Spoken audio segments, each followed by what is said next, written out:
Welcome back to another technical deep dive here in the debug zone. Today we're tackling a big question and breaking it down with insights from other users.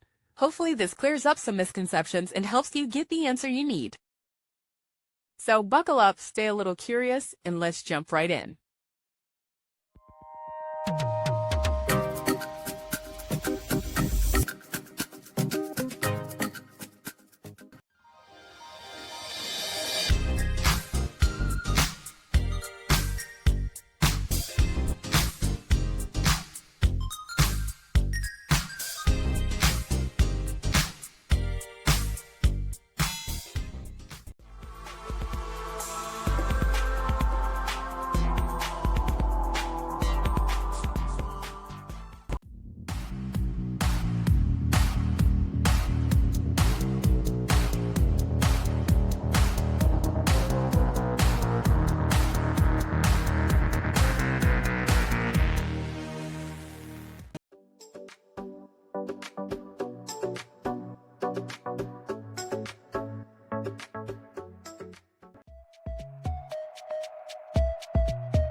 And that's a wrap.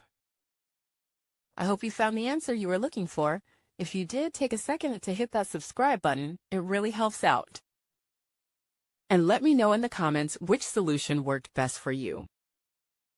See you next time in the debug zone.